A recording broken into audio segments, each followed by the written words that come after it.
Hey guys, welcome to my channel, or welcome back to my channel. My name is Madison, and today we're going to be doing this look. I don't know what to call it. Graphic liner? I'm not sure.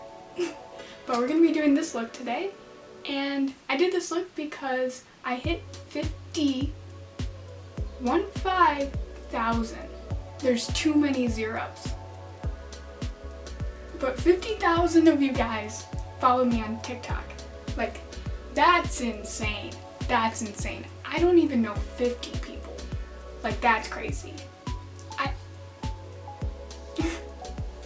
Thank you. I don't even have the words to express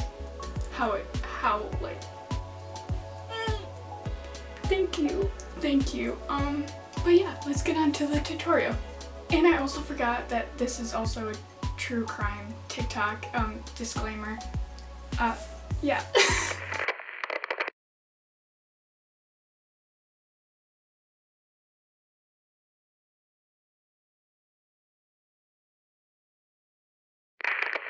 The unsolved murder of the Robison family. The Robisons were a family of 6 from a well-off middle-class suburb of Detroit, Michigan. In the summer of 1968, they decided to spend the entire season at their seasonal home in Bristwood Resort community. This is located in Goodhart, Michigan.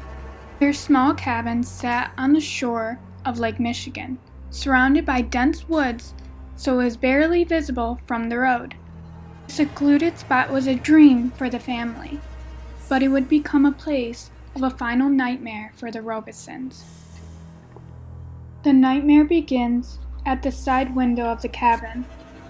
A bullet shatters the glass and shoots the father, Robert. The murderer entered through the cabin's unlocked door and killed the 5 remaining family members: Shirley, the mother, and the 4 kids, Richie, Gary, Ronnie, and Susan. They were all shot in the head with a .25 caliber semi-automatic pistol, except Susan and Richard Robison were bludgeoned with a hammer found at the crime scene. Shirley's body was also intentionally posed, with her clothes in disarray, to believe that a sexual assault happened. They also found 1 set of bloody footprints leading out of the crime scene. 27 days later, a group of women were playing bridge in a cottage nearby and noticed a horrible smell.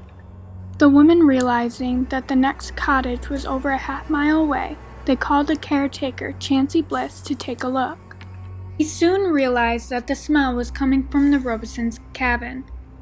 When he knocked on the door and realized it was unlocked, he opened up to a horrific scene. The first thing he noticed was Shirley, in a pool of her own blood.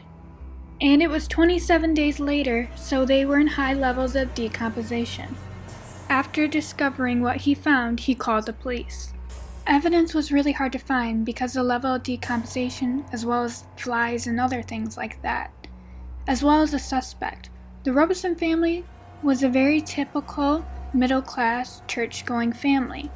No one believed that they had any enemies. Not finding any enemies, the police dug into Richard Robison's business deals, and they found a lead. They found out that Richard wasn't as well off as they thought. The police looked in one of his employees, Joseph Scalero. They also found out from the accountant that more than $60,000 from 2 accounts from the Robison's business was missing. The 2 Robison business accounts were left in the care of the suspect, Scalero. Scalero was also not seen or heard from more than 12 hours before the murder, and his alibi that he said didn't add up. When the police went through the records, there was a phone call between Scalero and Richard Robison. It was believed on the phone call, Robison was confronting Scalero about him embezzling through his company. He was also found to be purchasing both murder weapons, but he said he gave away both murder weapons, so he did not own or have them in his possession anymore. Police did not believe him and took him in to take a lie detector test. He failed 2 of them, and the 3rd one was inconclusive. With all this information, Scalera was the prime suspect. However, the police couldn't find the murder weapon nor an eyewitness to the crime. The prosecutor of Emmett County, where the Robison cabin was located, didn't press charges. Frustrated, state police officers worked with the prosecutor of Oakland County, where the Robisons lived, to continue the investigation. In 1978, Oakland County prosecutor charged Scalera with conspiracy to commit a murder. Before officers could apprehend him, Scalera committed suicide, which ended their attempt to prosecute him. But Scalera was not the only person accused of killing the Robison family. Another primary suspect was the caretaker Chancey Bliss. Bliss was an eccentric man who some good-heart locals believe committed the murder after his son, who was a friend of the Robison boys, died of a motorcycle accident shortly before the Robison murders. According to this theory, Bliss felt slighted by Richard Robison in the days following the younger Bliss's death and took revenge out on the family. But police didn't regard Bliss as a suspect to the Robison murders.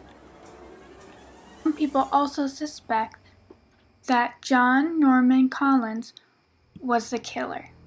He was convicted in 1970 for killing a female college student in Ypsilanti. He was also suspected of killing other females in the area. Collins attended Eastern Michigan University at the same time as the oldest son, Richie Robison, did. It's also believed that Richie and Collins roomed together during orientation week. There is other suspects, but they were discarded. Today, Goodhart, Michigan still remains a popular vacation spot for downstaters. Unfortunately, the Robisons' quiet vacation spot became a roaring place of violence, which they would never return from. With discovering the bodies 27 days later, the lack of eyewitness accounts, as well as the suicide of Scalera, the case for 52 years has been unsolved.